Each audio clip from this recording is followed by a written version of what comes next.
As I mentioned earlier, we are still down here on 12th Street and Rice Street, right near the Capitol. We had left just before Rage Against the Machine was supposed to go on stage to join the Poor People's March, which was about 2 miles away. We ran into a fellow reporter. Tell us what happened, man. What's your name? Leaf Utney with Leaf, the Uptake. With Uptake, that's right. Yep.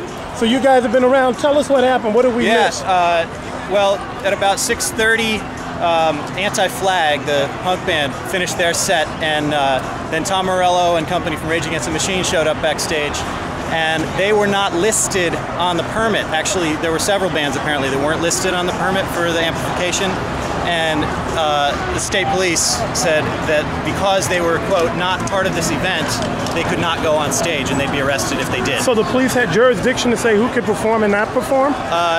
That's what they were claiming, and so their bodyguards and some other people, some of their managers, I don't know exactly who it was, but they negotiated, and the police just stonewalled it basically until the permit ran out at 7 p.m. and they brought out some riot cops to make it clear that they were going to clear the place out at 7.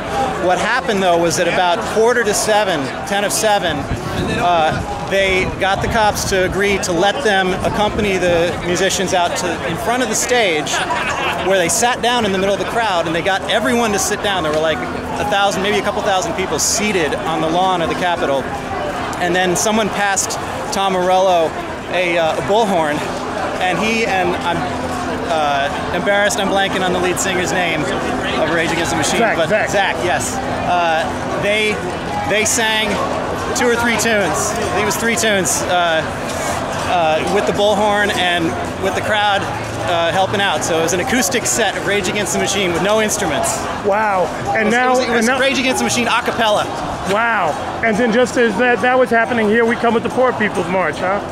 Yeah. And then the funny thing was, after that, Rage's bodyguards made a beeline for the road by the side of the Capitol, where they had 3 SUVs waiting, big shiny blue SUVs with tinted windows that looked like they could have been some officials from the Republican convention.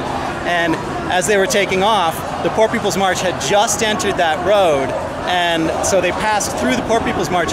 Most of the marchers apparently had no idea who they were and assumed that they were from the Republican convention and started shouting epithets at them. Oh, you're kidding. Oh, wow. How ironic is that? I guess they better get a Dodge van or something next time, huh? I guess, or they got to hold a sign out the window or roll the windows down or something. What a bizarre ending. Well, we appreciate it, man. Yeah. That's my boy from Uptake. Be on the lookout for them because they're always on the case. Peace.